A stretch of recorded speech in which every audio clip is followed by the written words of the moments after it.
7:14 de la mañana, sigue con nosotros el diputado José Gregorio Correa. Le dejaba una pregunta en el aire, el tema de esta propuesta de antejuicio de mérito hecha por el Tribunal Supremo de Justicia en el exilio.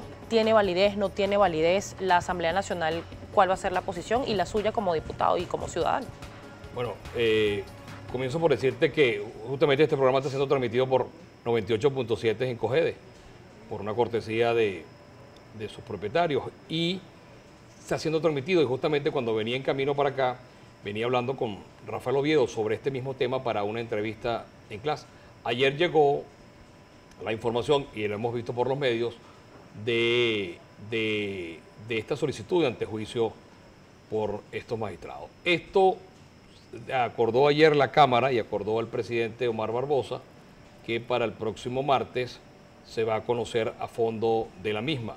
No quisiera adelantarte mayor cosa, pero se va a conocer y la Cámara va a conocer y debe conocer de la misma la próxima semana, y a la próxima semana se podrá fijar una posición de todos. Lo que yo creo que no ayuda es que uno fije una posición hoy, una otra posición otro día, y que el próximo martes en la sesión estén muy pendientes los medios y todo de cómo se va a transcurrir esa sesión y del contenido de la misma, el contenido jurídico. ¿Qué ocurre? ¿En qué está basado? ¿En qué está fundamentado? Fundamentado quizás porque todo el mundo lo sabe, en hechos públicos notorios, pero yo prefiero esperar que sea el presidente de la Asamblea Nacional y la propia Cámara la que se pronuncie el próximo martes. Creo que eso es lo más serio, eso es lo que más corresponde, más jurídicamente, y no adelantar una posición.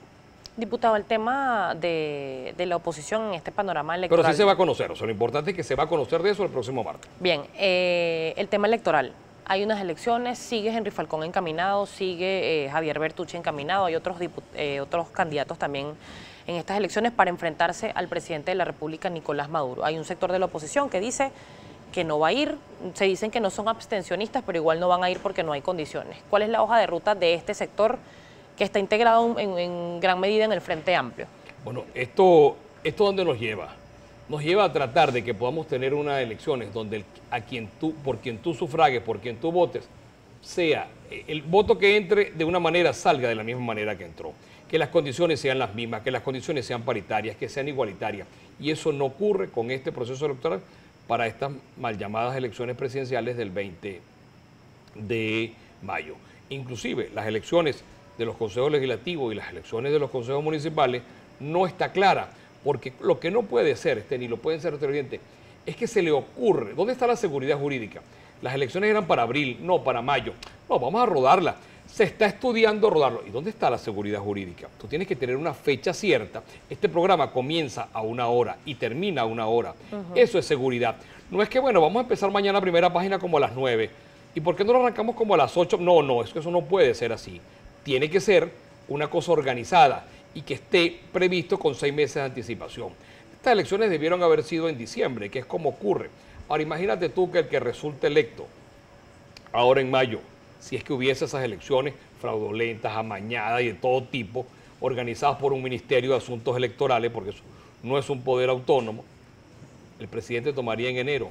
O sea, ¿qué ocurre en ese interín? O sea, son cosas que tienes que no dejar que ocurran, porque eso le hace daño a la democracia, eso le hace daño a la sociedad. ¿Y cómo exigir eso entonces? ¿Cómo exigir bueno, esa condición? En eso estamos y todos los días lo hacemos, todos los días lo protestamos, todos los días lo reclamamos. Yo no conozco una salida que no sea la electoral.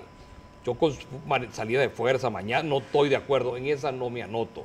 Lo que sí tengo que exigirle es que el gobierno entienda y que el Consejo Nacional Electoral entienda que es un organismo autónomo, que es uno de los 5 poderes previstos en el artículo 136 de la Constitución, que es autónomo y que no puede recibir órdenes del Ejecutivo como en realidad lo hace.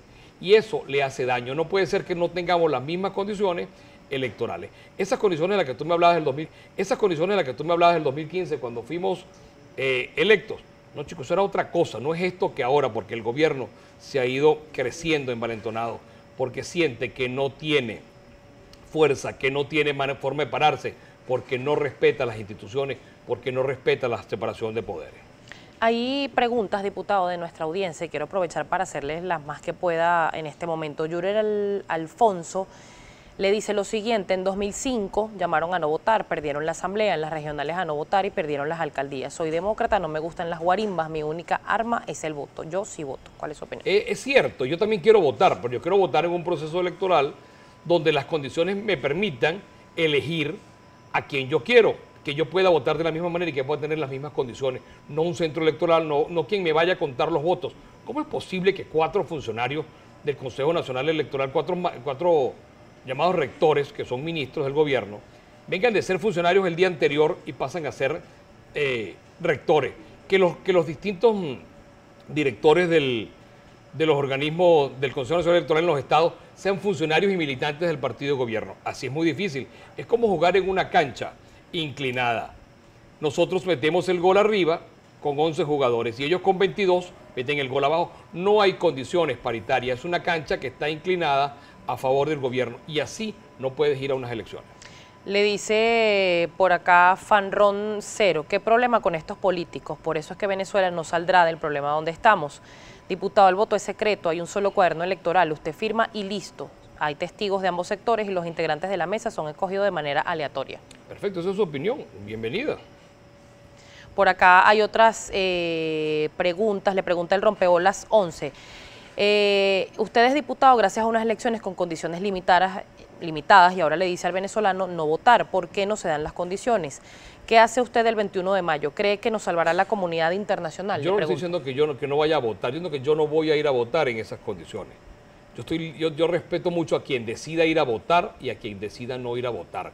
Yo no puedo ni cuestionar ni empañar su moralidad, su pulcritud, su honestidad a quien decida ir a votar. Yo no voy a ir a votar en esas condiciones porque esas condiciones sencillamente son un fraude y una estafa.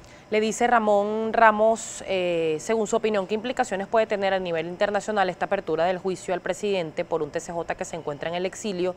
¿O esto no es más que sembrarle una falsa esperanza al país, ya que hay una Asamblea Nacional Constituyente que dice ser supraconstitucional?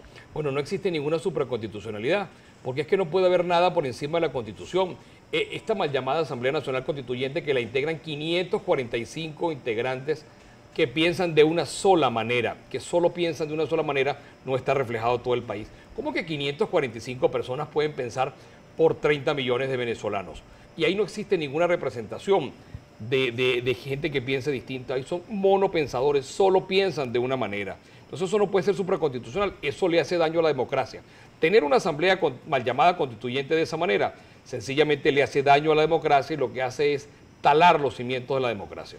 Le pregunta Juan Pereira: se llevaron a la gente a matarse a las calles exigiendo adelanto de elecciones y ahora no. No se llevó a matarse a la gente porque nadie puede desear. Yo estoy en contra de que alguien derrame una gota de sangre por pensar distinto. Esa sangre que se derramó allí y que se lamento que sea, fueron por pensar distinto. Nadie pide que alguien derrame una gota de sangre por pensar distinto. Quienes son responsables de eso tendrían algún día que pagar por eso que ocurrió en esas protestas. No es porque a la gente se le mandó a que fuera a perder su vida. No, yo también estuve allí, tuve la suerte de estar aquí hoy, pero no es para eso. Era sencillamente una forma de protestar y el gobierno no lo entendió. El reclamo no tiene que ser con uno, el reclamo es al gobierno que reprimió de esa manera a esos manifestantes que pensaban distinto, porque justamente nos hemos acostumbrado, el gobierno a reprimir a quien piensa distinto, y muchas veces dentro de nosotros mismos a quien piensa distinto, que puede ser traidor o puede ser cualquier cosa. No, quien piensa distinto es una opinión que tienen, y ojalá que algún día podamos convivir los que piensan de una manera y piensan de otro. Esta Venezuela no se reconstruye sin reconciliación. No es que sea perdón para quien haya cometido delito, pero esto es una Venezuela que cada día está más conflictiva, unos con el gobierno y otros entre nosotros. Esta Venezuela necesita de reconciliación, necesita de entendimiento, y yo creo que ojalá comience algún día, que sea muy pronto, a conversarnos entre sí, porque estos enfrentamientos no nos hacen bien. No puede ser que el que está al lado mío, que tiene el mismo interés de salir de este gobierno, piense, o yo piense de él o él piense de mí, cosas horrorosas, porque no tenemos la misma visión de salir del gobierno. No, yo creo que quien piensa distinto tiene derecho. Puede ser que no esté de acuerdo, pero yo siempre creo en Voltaire. No estoy de acuerdo con lo que dices, pero daría mi vida por tu derecho a decirlo. Tengo que despedir, diputados. ¿Pudiera abrirse en Venezuela un poco más adelante, quizás después de las elecciones, si se dan en mayo o si no se dan, una nueva mesa de diálogo? precisamente para conquistar ojalá eso. que lo haya, porque es que yo creo que tenemos que conversarnos entre todos. No es un tema del gobierno con la oposición, es un tema de conversación de los venezolanos. Hay familias que no se entienden, hay familias que no se hablan por pensar distinto. Hay padres y madres e hijos, hermanos, que no se tratan porque cada uno piensa distinto. Eso no debe ocurrir. Ese es el gran daño. ¿Cuál es el gran legado que nos dejó estos 20 años de gobierno? La enemistad entre nosotros mismos los venezolanos, la violencia entre nosotros por pensar distinto. Diputado, muchísimas gracias. El gusto ha sido mío. Por acompañarnos. Era el diputado José Gregorio Correa, diputado de la Asamblea Nacional, quien muy amablemente nos acompañó hoy en Primera